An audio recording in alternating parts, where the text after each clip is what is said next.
We told you earlier that the National Assembly has repealed and reenacted the 2024 and 2025 budgets, raising figures and extending timelines. I'm joined now by finance expert Mukhtar Mohammed for more on this development.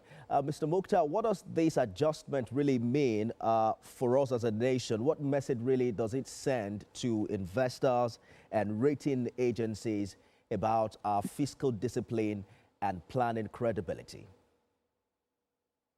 If you talk about that, then it has sent a wrong message to investors that we lack fiscal discipline. If you are looking at that budget and you're looking at what we are doing now, having two budget, 2024, 2025, and waiting to pass 2026 budget, and also you are saying that you run them with just the capital project alone. You made mention that the capital project implementation is just 17.7%. So how are you going to even be able to achieve more when you have two budgets and you have a budget for 2025 run under an exchange rate of 1,000? 2024 run an exchange rate of 1,000. Then you have a budget of 2025 run at an exchange rate of 1,000.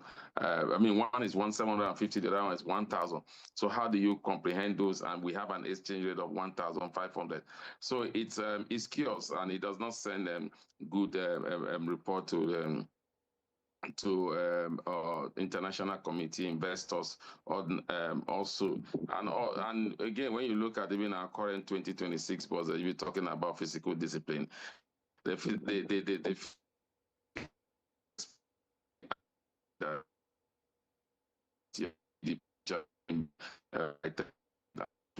have seen this our SSD exceed our GDP by 4.8%. That also does not send a good representative to the National Committee of International Investors. You know that Nigeria returned to the January-December budget cycle, I think it was in 2019, under the former president. The idea was to improve planning, but with our budget now running into March of next year, is there a sense that that reform is being undermined, and are we slipping back to the old budget disorder? I don't think so, Femi. I am not of the opinion that says that a budget must run from January to February, even if that is obtained. It's just like a company. You are saying the company must have its financial year at a certain time. Sometimes you look at your practicality and make your planning based on that. Yes, globally, a lot of countries want to run a budget from January to December. And look, we are unique, and what they are doing now, the difference between what they're doing now and what has been done before is just that we are running two budgets at the same time. We are making it to run for 3 months. Remember, some years ago, the National Assembly put an act that said previous budget can run to the half of the year between June, at least to June. And then Buhari administration came and make sure that this starts the year. But again, when you look at that January to December months in the Buhari administration, you realize that what we saw there is that the president will sign the budget into law. Some gray area will now still be addressed by the National Assembly and the executive and now be sent in as a supplementary budget, all because we wanted to meet that January and December year. And so for me, I think we should look at the practicality.